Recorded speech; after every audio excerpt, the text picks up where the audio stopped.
시청자 여러분 안녕하십니까? 우리나라가 포함된 세계 최대의 자유무역협정이죠.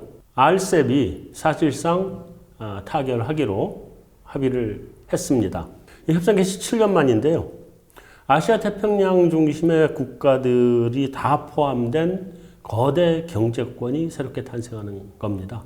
인도가 아직 그 가입 여부에 대해서 최종적으로 판단을 안 내리고 있는 상태인데요. 인도까지 들어오게 되면 가히 세계 인구의 40%를 넘어가죠. 거의 절반에 육박을 하는 그야말로 공룡 FTA가 되겠습니다. 이 RCEP이 일각에서는 요즘 전 세계적으로 보호무역주의가 확산돼 가고 있는 상황에서 수출에 의존하는 경제인 우리나라로서는 굉장히 큰 기회다라고 말씀하시는 분들도 있고, 반면에 이게 세부적인 그 상품별 그 협상이 아직 남아 있고, 그래서 우리가 손해를 보는 부분도 틀림없이 많이 있을 수 있고, 그래서 생각만큼 그 기대하는 효과가 나오지는 않을 수도 있다라는 반론도 만만치 않습니다. 초대형 거대 FTA라고 하는 RCEP, 이것이 가지는 의미는 무엇이고, 또 최종 타결까지는 어떤 단계가 남아 있는지, 그리고 이런 최종 타결까지 가는 과정에서 우리가 어떤 것들을 지켜내야 되고 또 어떤 것을 얻어내야 되는지, 이런 또 우리 경제에 미치는 득실은 무엇인지, 이런 부분들을 한번 짚어봐야 될 것 같습니다. 오늘의 갈증 해소, 거대 FTA RCEP, 득실과 과제는 한상환의 오아시스 함께 하시죠. 오늘 함께 해주신 분 소개해 드리겠습니다. 대외경제정책연구원 서진교 박사님 나오셨습니다. 박사님 안녕하세요. 예, 안녕하세요. 네.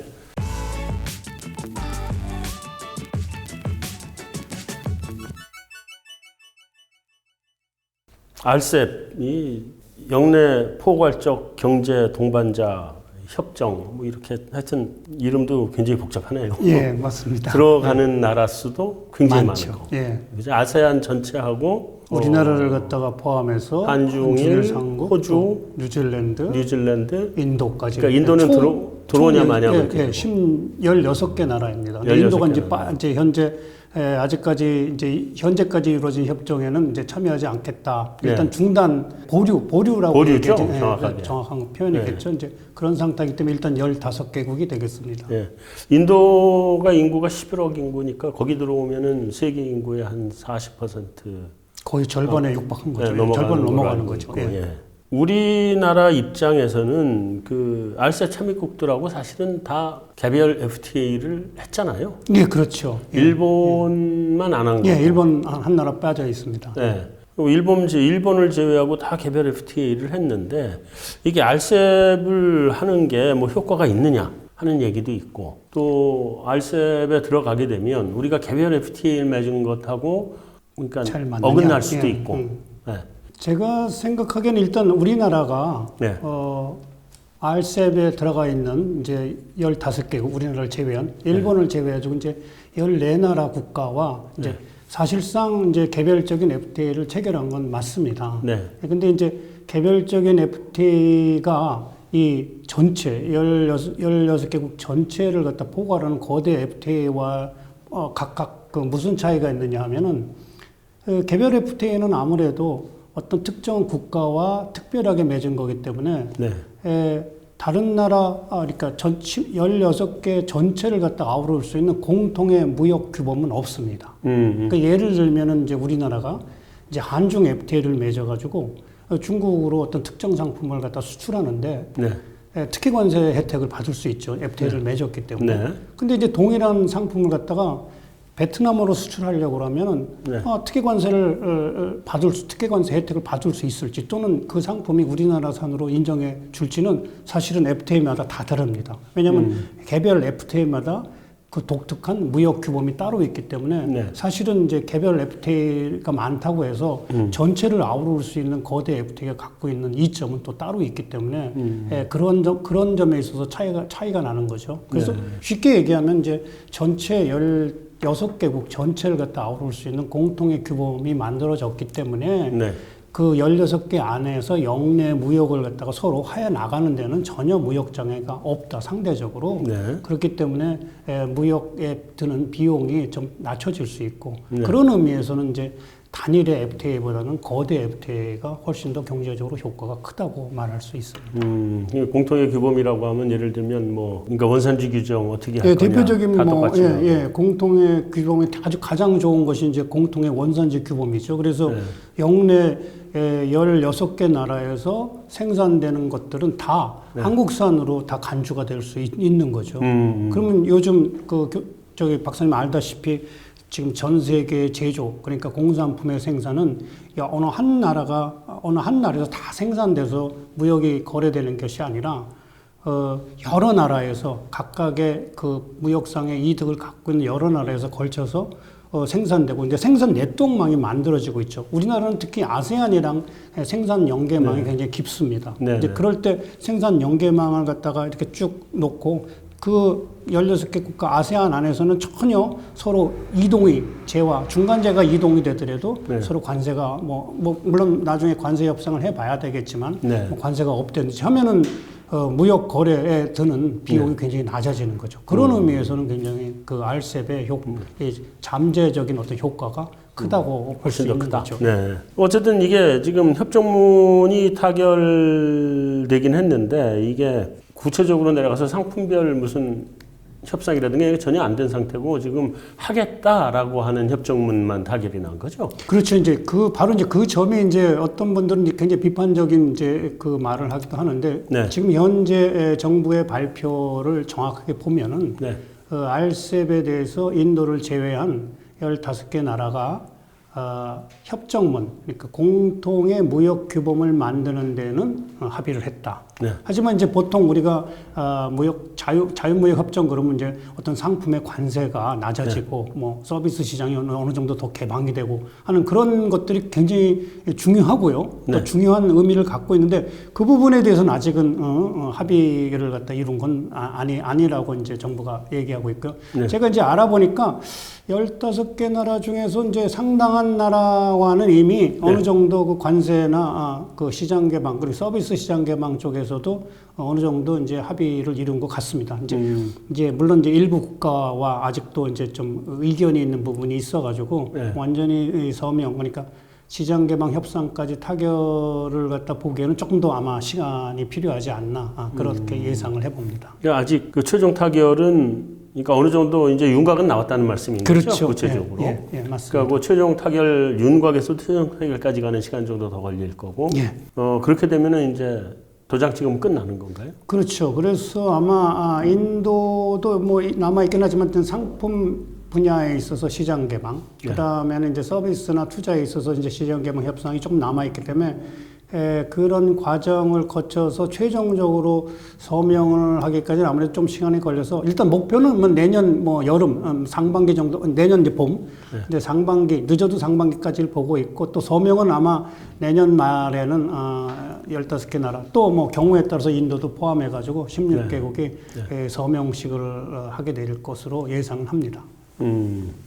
이게 뭐 사실은 그 내용을 보면 이제 아시아 전체가 다 들어온, 뭐 인도는 아직 안 들어왔습니다만 다 들어온 셈이고, 그러면 경제 통합의 단계를 놓고 보면 뭐 EU가 완전 통합돼서 하나의 경제가 됐다고 하면 단일 마켓이 돼버린 거잖아요, 거기는. 근데 그렇다고 치면 여기는 아직은 그 정도까지는 안 갔고, 그럼에도 불구하고 뭐 초기 형태까지는 충분히 가 있는 그런 상태라고 봐야 되겠죠? 그렇죠. 이게 발전하면 EU처럼도 갈 수 있는. 그렇죠. 지금은 이제 아주 그 느슨한 형태의 경제 블록이다. 네. 근데 아직은 이제 무역 쪽에서만 성립이 돼 있는 거고, 물론 이제 무역 규범도 일부 이제 같은 공통의 규범을 갖고 있긴 하지만 네. 아직도 영내 통화라든지 또 기타 다양한 형태의 또 뭐 그 관세라든지 그걸 갖다 공통의 관세를 갖는 건 아니니까 네. 아주 초기에 EU라고 생각하시면 맞습니다. 그렇죠. 예. 예.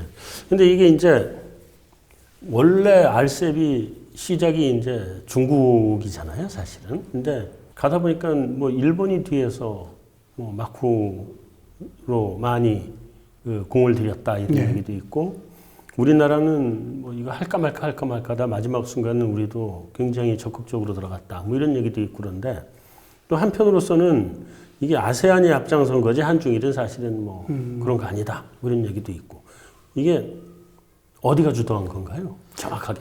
제가 뭐 이렇게 통상 쪽은 전문가지만 이제 네. 국제 정치, 뭐 외교라든지 뭐 그런 것들을 이제 포괄적으로 볼 수 있는 는 아직 저는 좀 미흡하다고 봅니다. 근데 네. 제 견해로만 본다면은 일단 RCEP이 처음 초기에 이렇게 발족이 됐을 때 사실 중국은 별 관심이 없었습니다. 아, 그런가요? 우리나라도 오히려? 네. 큰 관심이 없었는데 네. 그 이유는 RCEP의 시작이 사실 아세안 중심주의로 시작은 했습니다. 네. 뭐 일각에서는 그게 이제 TPP에 대해서 대응하는 걸로 나온 거다 이런 얘기도 있고 그랬었거든요, 사실은. 예, 초기에는 이제 TPP도 나와 있고 그래서 RCEP도 약간 이제 아세안끼리 아세안이 중심이 돼서 뭔가 아세안 지역의 무역 자유화를 확대시키는 어떤 그런 경제 블록을 만들자 하는 의미에서는 이제 TPP에 약간 대응한다는 그런 의미도 있었고 물론 이제 중국도 들어가 있으니까 하지만 네.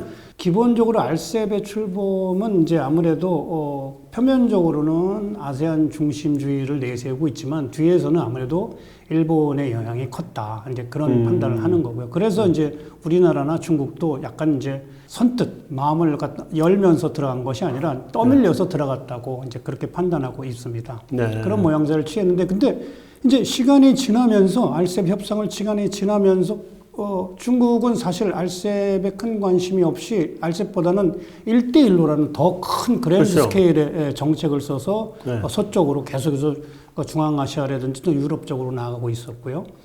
한편으로는 이제 해로 쪽으로 비단길, 이제 바다의 비단길 쪽으로 네. 또 관심이 있었기 때문에 물론 아시안에도 관심이 있고 또 인도도 관심이 있었습니다. 이런 이유 때문에 이제 사실 초기에는 중국의 관심이 좀 줄어들었는데 사실은 이제 트럼프 대통령이 집권하고 나서 미중 간의 관계가 굉장히 이제 복잡해지고 무역 갈등이 일어나니까 아무래도 중국으로서도 이 상태로 가만히 있느니 일단 우리의 안방, 아세안과의 협력을 갖다 좀 강화시키면 그것이 결코 나쁘진 않겠다. 네. 대미국 견제, 이제 거꾸로 중국 입장에서는요. 네. 그런 의미에서 아마 RCEP에 그렇게 그 타결에 반대를 하지는 않았을 거다. 만약에 타결이 되면 뭐 타결되는 쪽으로 이렇게 그 중국의 입장을 갖다 정했을 거고요. 일본은 기본적으로 지금 TPP가 이제 무산된 다음에 CPTPP라고 해서 그 일본이 주도로 이제 아시아 태평양 지역에 또 무역 자유가 만들어졌는데 사실상 일본이 맹주입니다. 미국이 없기 때문에. 그 과정에서 또 RCEP에다가 또 발을 담그고 있기 때문에 양쪽을 통합해서 그 연계고리 역할을 할 수 있는 연계고리 역할을 할 수 있으면서 정치적 파워를 갖다가 이 지역에서 행사할 수 있기 때문에 네. 굉장히 일본으로서는 타결이 또 나쁘진 않고 우리나라도 최근에 이제 신남방 정책을 갖다가 추진하고 있지 그렇죠. 않습니까? 네. 그러니까 우리나라 입장에서도 이제 아세안의 관계가 뭐 좋아지면 결코 나쁠 게 없는 그런 상태였고 네. 이렇게 RCEP을 둘러싸고 주요한 국가들이 사실상 RCEP 타결에 그렇게 부정적으로 보진 않았고 특히 이제 표면적으로는 또 아세안의 중심이 돼가지고 다독여지면서 또 네. 아세안 내에 있는 개도국들의 특혜를 인정하고 있기 때문에 형태적으로는 표면적으로는 또 아세안의 중심으로 나눠서 타결할 또 이유도 있었고요. 네. 결국은 제가 생각하기엔 이제 RCEP 모든 국가들이 RCEP 타결을 원하고 있었고 이런 것들이 이해관계가 맞아 떨어진 거죠. 결국은 이런 것들이 타결 물론 협정문 타결이지만 네. 거기까지 간 것이 아니냐 이렇게 해석해 볼 수 있습니다. 근데 이제 미국이 사실은 그 원래 TPP 하려고 그러다 TPP도 안 하겠다 그러고 이제 다자간이 아니라 양자간의 구도로 미국은 가겠다고 노선을 바꾼 상태에서 RCEP이 뻥 하고 터지니까 좀 긴장을 한 것 같기도 하고 또 인도가 또 미국 눈치를 보는 것 같기도 하고 지금 그런 상황이죠 이게. 예, 맞습니다. 복잡합니다. 이제 RCEP이 타결된다 예상은 했지만 계속 이제 끌어왔거든요. 네. 그러다가 이제 갑자기 일단 협정문 협상이 타결됐다고 얘기하니까 미국이 물론 뭐 겉으로 딱 그렇게 표면적으로 내세우고 있지 않지만 그래도 좀 찜찜했겠죠. 왜냐하면 미국이 배제된 상태의 아시아권의 경제 블록이 만들어졌기 때문에 네. 예, 그래서 아마 미국으로서는 아마 인도 그 퍼시픽 인도 태평양 전략을 좀 더 강화시킬 거다. 네. 뭐 그런 예상을 해보고요. 그런 의미에서 사실 또 RCEP 협정문 타결이 발표된 날 또 미국도 인도 태평양 전략이 중요하다고 이제 보고서를 또 발표한 바가 있습니다. 사실. 네. 그래서 아직 여전히 미국이 중국 주도의 어떤 중국 중심의 경제블록을 견제하려고 하는 그런 의도가 있고, 이 와중에 이제 인도는 물론 이제 자체적인 경제 어려움도 있습니다. 네. 있긴 하지만 또 미국 눈치를 보는 그런 국제 정치적으로 이제 그런 역학 관계를 고려해서 약간 이제 주춤하는 그런 모습을 보이고요. 항상 상당히 좀 재미가 나는 그런 형태의 네. 모습이 되겠습니다. 네. 그 TPP, CPTPP, 그러니까 CPTPP 문제에서 이제 미국이 빠진 거고, RCEP에서는 지금 인도가 주춤거려서 뒤로 한 발 뺀 네, 건데, 맞습니다. 결국 이 RCEP이 이제 본격화돼서 가기 시작하고, 또 CPTPP도 어느 정도 이렇게 막 구체화돼서 잘 돌아가면 인도나 미국의 입장에서도 다시 참여해야 되는 거 아닌가요? 참여 안 하면 자기들이 이제 손해보는 분위기가 될 수 있는데. 그렇죠. 예, 미국으로서도 물론 이제 트럼프 대통령, 트럼프 행정부 들어가지고는 이제 중국이라든지 뭐 중요한 어떤 경쟁 국가를 갖다가 양자적으로 협상을 해서 누를 수 있다. 아직은 우리가 힘을 가지고 있다고 이제 판단해서 그런 생각을 갖고는 있지만, 기본적으로는 지역적인 지역 안보나 지역 경제 협력을 갖다 기초로 한 전략도 사실 상당히 효과가 있습니다. 국제 정치 예. 전략 중에 굉장히 큰 전략이죠. 그렇죠. 네. 예.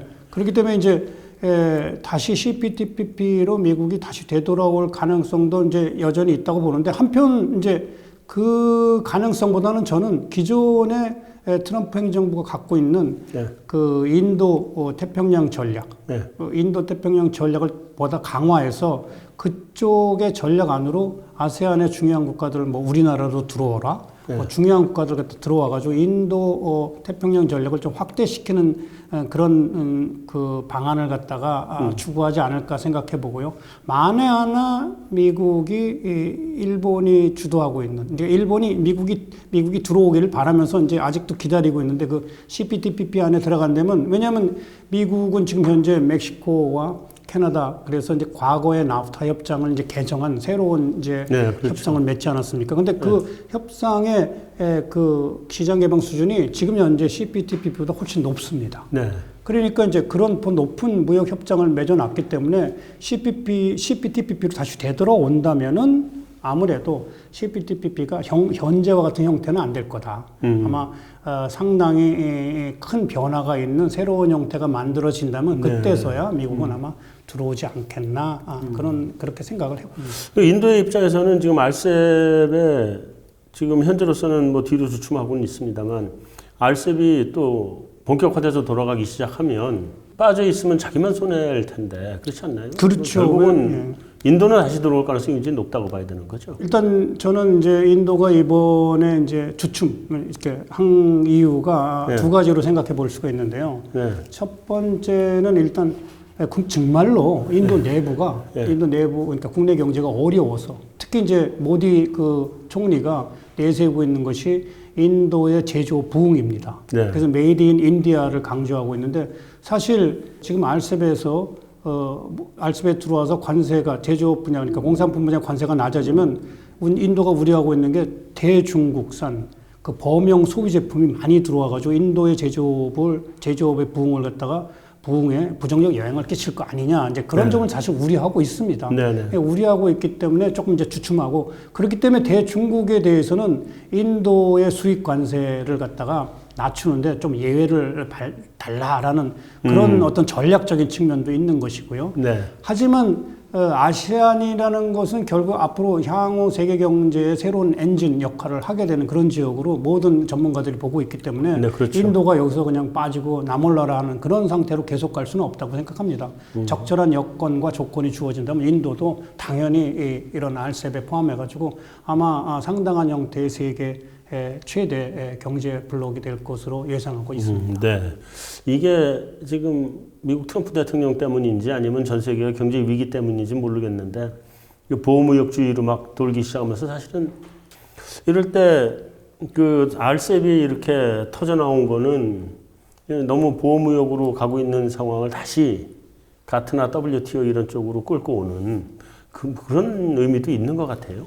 그렇죠. 예, 그런 의미가 가장 사실은 세계 경제나 세계 무역에 주는 긍정적인 그런 의미가 되겠죠. 트럼프 네. 행정부 들어가지고 이제 트럼프 대통령이 일방적으로 뭐 국가 안보를 이유로 한다든지 또는 국내 산업 보호를 위해서 일방적인 사실 무역 규제를 많이 사용하고 있습니다. 네. 그리고 이제 전체적으로 이러한 그 미중 간의 무역 갈등이 전 세계에도 악영향, 그러니까 굉장히 큰 이제 경제 정책이나 무역 정책의 불확실성을 던져주고 있기 때문에 네. 세계 기업이나 뭐 어떤 기업가 입장에서는 굉장히 불확실성이 크고 당연히 자연스럽게 투자가 늦어지고 네. 그 경제에 악영향을 주고 있는데 이런 상태에서 아세안의 중요한 국가들이 모여가지고 다시 무역 자유화가 중요하다 하고 내세우는 그런 큰 의의를 갖고 있기 때문에 네. 아무래도 이제 WTO나 세계 무역에 긍정적으로 보호주의가 돼서는 안 된다라는 무역 자유화를 좀 더 확대해가지고 현재 어려움을 해소해 나가자 하는 쪽으로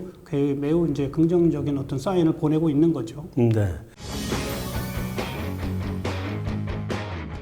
자, 근데 이제 구체적으로 좀 RCEP이 우리한테 뭐 어떤 득실이 있는지를 좀 따져보면 일단 협정문의 핵심이 어떤 내용들인가요? 거기에 내용이 뭐 몇 가지 우리들 귀에 이렇게 딱딱 걸리는 게 뭐 지적재산권, 원산지 이런 것들이 들어오던데. 네, 맞습니다. 예, 지금 이제 총 이제 RCEP의 협정문에 이제 20개 챕터가 있는데 네. 그 중에서도 이제 주요한 것들은 지금 말씀하신 이제 공통의 원산지 규정, 그다음에 뭐 지식재산권. 그다음에 뭐 전자상거래도 있고 또 중소기업을 위한 그런 그 챕터도 있습니다. 네. 그 중에서 이제 공통의 원산지 규정은 이제 제가 이제 앞서 말씀드렸고요. 전체적인 무역 규범이 동일하고 영내 무역을 굉장히 활성화시키는 데 도움이 될 거다. 특히 우리 중소기업들이요. FTA를 이용해서 수출을 확대하는데 가장 큰 어려움을 느꼈던 것이 원산지 규정이었습니다. 네. 왜냐하면 원산지 규정이 A라는 이제 이런 한중의 FTA 다르고 뭐 한베트남, 한아세안, 한미, 한호주 다 다르기 때문에 네. 이 상품이 도대체 이쪽에는 한국산으로 인정되는데 저쪽 가면은 한국산이 아니니까 굉장히 어려웠었죠. 그리고 또 요구하는 서류가 많습니다. 네. 그런데 이제 영내 공통의 기준이 만들었기 때문에 굉장히 그 기업들은 특히 중소기업들한테 굉장히 편리하다는 그런 편리함이 무역거래에서 편리함이 제공된 거고요. 네. 지식재산권도 굉장히 중요하죠. 왜냐하면 이제 지금 한류의 흐름을 받아가지고 네. 방탄소년단이라든지 다양한 형태의 어떤 디지털 무역이 활성화되고 디지털 그 데이터가 서로 자유롭게 이동되고 있는데 이런 것들 사실 이런 전자상거래 시장이 확대되는데 가장 기초는 법적으로는 지식재산권입니다. 네. 언제든지 디지털 만든 콘텐츠를 갖다 보호할 수 있는 법적으로 보호할 수 있는 제도가 없다면 그 시장이 크는 데는 한계가 있죠. 네. 이런 측면에서 전체적으로 물론 이제 아직 상품 쪽에 구체적인 관세 감축은 남아 있긴 하지만 전체적으로 좀 앞선 형태의 무역 환경이 만들어졌고 좀 더 무역 거래에 따른 비용을 갖다 줄일 수 있는 환경이 만들어졌다. 이런 의미에서 저는 이제 협정문 타결이 큰 의미를 갖고 있다고 생각합니다. 어쨌든 뭐 중국이 우리가 사실은 이제 지식재산권을 지금은 이제 보호해야 되는 입장으로 바뀌어가고 있으니까 우리가. 근데 우리한테 가장 지식재산권에 있어서 피해를 줬던 게 중국인데. 네, 중국 짝퉁 문제 심하죠. 네, 근데 중국이 이제 그 어쨌든 동의를 했잖아요. 잘 따라와요? 잘 따라올까요, 중국이? 근데 이제 약간의 이제 일각에서는 이제 지식재산권이라든지 뭐 서비스 분야, 뭐 투자, 뭐 몇 가지 얘기를 하는데 아직 구체적인 협정문안은 아직 저도 보질 못했습니다. 네. 그래서 이제 그것이 어느 정도 깊이 들어가 있느냐에 따라 달라지겠지만 아마 제 생각에는 중국이 이렇게 서명을 하고 합의를 할 정도면은 아마 그 깊은 단계는 아니다. 규제가 굉장히 깊은 단계는 아니지 않느냐. 하지만 이제 중국 안에서도 사실은 이제 중국이 4차 산업혁명 시대를 맞아가지고 중국 자체에서도 굉장히 IT 쪽이나 디지털 컨텐츠 쪽의 지재권을 굉장히 강화하고 있습니다. 국내법으로요. 아마 최소한 그런 정도에 맞춰가지고 따라는 그런 정도 수준은 되지 않겠느냐 생각을 합니다. 사실은 그게 지식재산권 문제가 가장 이슈가 된 게 한EU FTA잖아요. 네, 맞습니다. EU가 제일 강력하게 요구를 했던 부분이고. 그렇습니다. 그런데 지금 중국이 그 정도까지는 아니더라도 아닐 거다. 자체적으로 또 중국도 지식재산권을 또 보호해야 되는 그런 상황으로 경제가 변하고 있기 때문에 강화는 해나가고 있죠. 있기 때문에 아마 그 정도 수준 우리가 과거의 짝퉁 때문에 그 어려움을 겪은 수준보다는 조금 더 낮은 방향으로 갈 것이다. 그런 쪽으로 예상을 하고 있습니다. 그 우리가 RCEP 국가들에 대해서 특히 수출의 강세를 가지고 있는 품목들은 어떤 거고 또 앞으로는 어떤 쪽에 또 우리가 집중을 좀 더 해야 될 건지 뭐 이런 내용들이 좀 있겠죠, 아무래도? 지금 이제 전체적으로 보면 우리나라가 2018년 수출액이 대략 한 6천억 달러 정도였었고요. 네.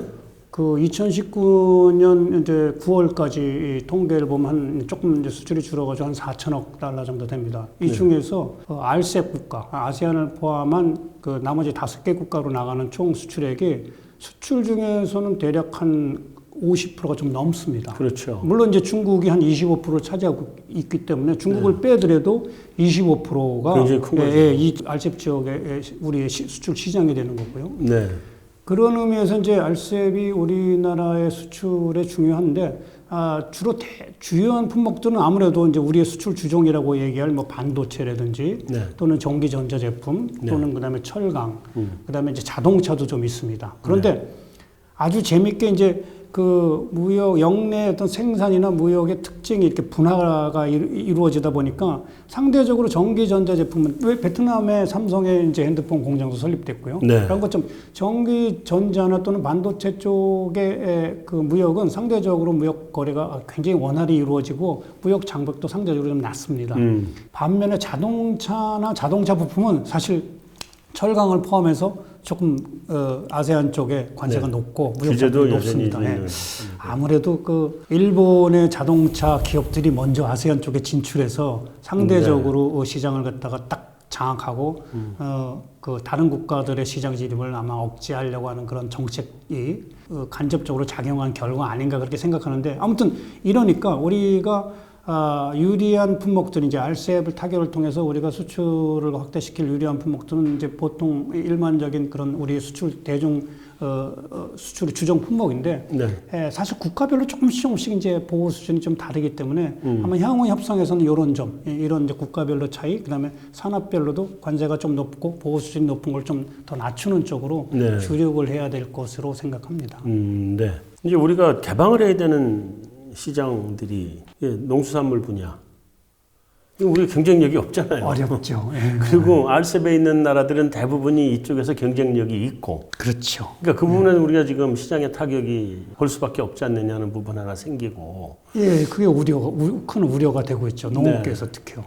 우리나라가 농산물이 2018년 수출액이 대략 수입액이 한 350억 달러 정도 되는데 그중에서 RCEP 지역으로 들어온 것이 한 150억 달러.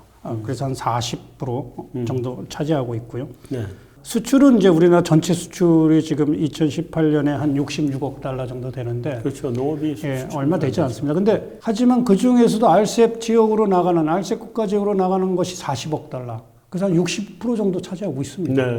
그래서 이제 물론 이제 농산물 쪽에 우리나라가 아무래도 경쟁이 떨어지니까 이제 수입 증가가 우려되는데 그럼에도 불구하고 RCEP 국가들은 우리의 농산물 수출의 또 주요 대상국이기도 하다. 지금 근데 이제 RCEP 국가 중에서 이제 태국이라든지 또 중국도 들어가 있으니까 태국에서는 특히 이제 닭고기가 많이 수입됩니다. 우리나라가요. 그리고 또 인도에서는 참깨 같은 것들이 많이 수입되고, 중국은 뭐 고추, 마늘, 양파 뭐 다 되니까 굉장히 향후에 수입 가능성이 있습니다. 근데 그래서 이제 저희가 지금 걱정하는 거가 한중 FTA나 한인도 FTA를 통해 가지고는 사실 농산물 개방 수준이 굉장히 낮습니다. 굉장히 많이 주요한 농산물 예외로 받았는데 지금 RCEP을 통해 가지고 이런 농산물 관세가 굉장히 많이 떨어지는데 개방이 더 확대된다면은 분명히 농업계가 심한 반발이 예상되고요. 그런 의미에서는 타격이 클 테니까요. 그런 의미에서는 제가 생각하기에는 아마 어쩌면 RCEP의 상품 시장 개방 수준이 그렇게 높지 않을 거다. 왜냐하면 우리나라의 입장에서도 왜냐하면 A라는 그러니까 한중 FTA랑 한인도 FTA가 쭉 이렇게 있는데 다른 거와의 FTA와의 시장 개방 수준을 차이를 크게 놔둔다면은 이런 FTA는 하등에 소용이 없어지는 거죠. 무력화되는 예. 거죠. 예. 그러니까 아마 비슷하게 맞추지 않았겠나라는 생각을 저는 해봅니다. 아마 그리고 그런 협상을 하는 것이 좀 남아있기 때문에 아직도 합의를 좀 보기가 어렵고 시간을 더 필요로 하는 것이 아닌가라는 생각을 네. 해봅니다. 네. 그 개도국 지위 포기하는 문제는 지금 어떻게 봐야 되나요? 개도국 지위는 이제 이 부분은 이제 정부의 발표가 네. 개도국의 지위를 포기하는 것이 아니라 네. 우리가 개도국으로서 특혜를 갖다가 더 이상 주장하지 않겠다는 그런 의미입니다. 그럼 그 포기잖아요. 그런데 이제 그럼 개도국 특혜를 뭐 주장하지 않으면 개도국으로 남아 있을 이유가 없지 않느냐? 근데 사실은 약간의 차이는 있습니다. 왜냐하면 개도국으로 남아 있으면서도 특혜를 갖다가 요구하지 않을 수가 있고요. 네. 개도국으로 있으면서 특혜 말고 다른 형태의 예외를 주장할 수는 있습니다. 그렇기 때문에 선진국으로서 어떤 예외를 주장하는 것보다는 개도국으로서 예외를 좀 주장하는 것이 더 상황이 모양도 좋고 또 얻을 가능성도 많기 때문에 저는 정부의 발표가 굉장히 전략적이라고 생각합니다. 우리가 그러니까 개도국 지위에 대해서는 이런 방구가 없어요. 네. 정부의 발표는 그냥 단순하게 향후 WTO 협상에서 미래의 WTO 협상에서 개도국의 특혜를 더 이상 주장하지 않겠다. 끝입니다.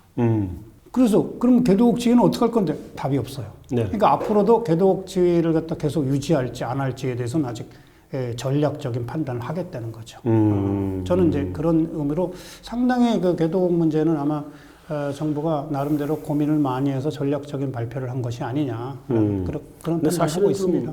해외에서 한국을 보는 시각은 야 너희 더 이상 개도국 아니잖아 이 시각이잖아요. 그거는 맞죠.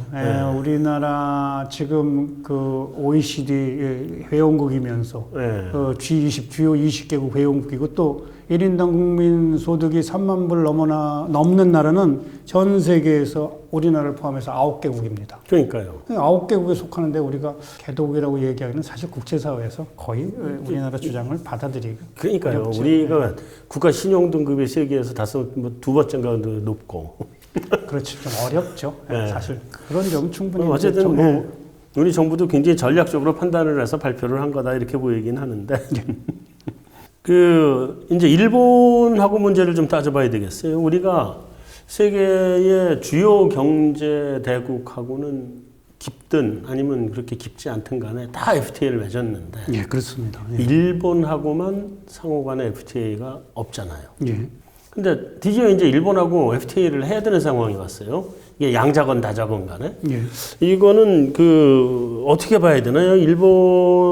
일본하고 FTA를 결국은 맺게 되는 게 우리한테 이득인가요? 손실인가요? 아니면 또 뭐 다른 점에서도 또 봐야 되나요? 과거에도 이제 한일 FTA는 사실 이제 김대중 정부서부터 시작이 됐었죠. 1999년서부터 시작이 됐었는데 그때 이제 중단된 상태고요. 네. 최근 뭐 한 2, 3년 전만 해도 한일 FTA 그러니까 우리가 CPTPP에 참가하느냐 안 하느냐 갖고 굉장히 정부 안에서 논란을 벌였습니다. CPTPP가 사실상 이제 일본이 주도하고 있기 때문에 우리가 CPTPP에 들어간다는 것은 사실상 한일 FTA를 하는 거와 다름이 없다. 뭐 그래가지고 굉장히 많은 논란이 있었는데 아직 CPTPP 안 들어가고 있죠. 네. 그런데 이제 RCEP을 통해 가지고 사실상 비록 직접적이진 않지만 일본과 간접적으로 FTA를 이제 한 그런 형태가 모양이 만들어졌습니다. 네. 물론 이제 구체적으로 뭐 공통의 무역 규범은 만들어졌으나 가장 지금 우리나라가 관심을 갖고 있는 분야는 일본과의 관계에서 자동차 분야의 관세입니다. 사실 아무래도 자동차가 우리의 주력 상품이긴 하지만 일본산에 비해서 일반적으로 세계 시장에서 경쟁력이 다소 뒤진다는 그런 평가가 우세하고요. 네.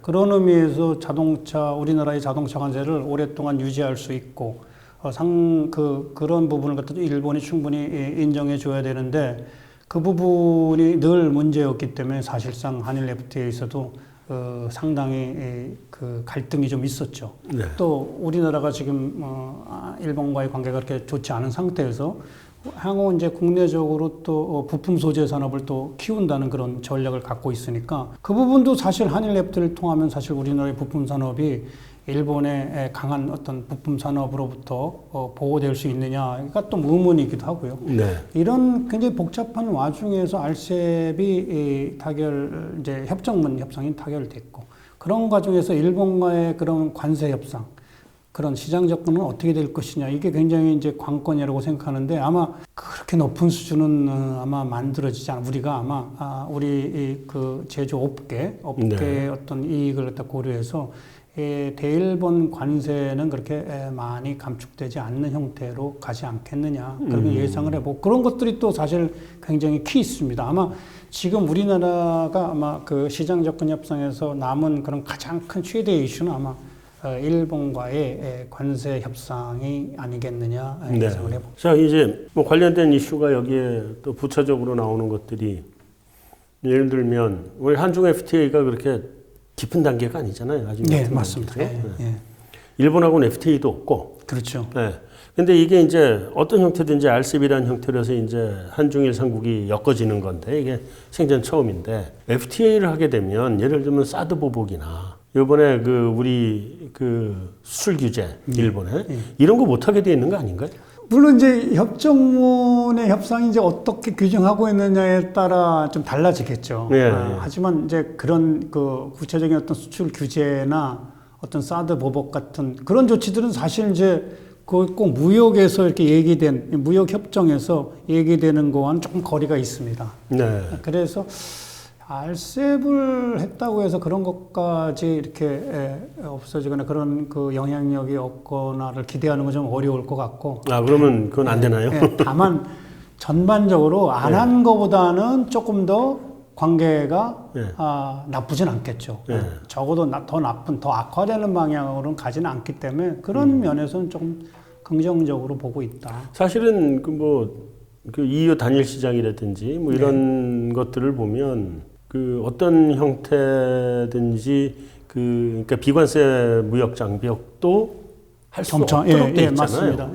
아직은 그 단계까지는 아직 초기 단계이기 때문에 조금 더 이제 RCEP이 이제 그 출범하고 나서 구체적인 이제 상품 협상까지 다 타결되고 쭉 뭐 시간이 지나다 보면은 자꾸만 또 같은 영내 국가끼리 필요성을 느끼겠죠. 아무래도 비관세 장벽이라든 그런 무역 장벽이 높아지면 무역 거래 비용이 많이 들기 때문에 서로의 경제적인 어떤 발전 향상을 위해서는 또 낮은 그런 무역 장벽을 자꾸만 해소하는 쪽으로 가니까 저는 조금 더 긴 시각으로 긴 호흡을 가지고 봐야 될 것이라고. 긴 호흡을 가지고 보자. 예, 알겠습니다.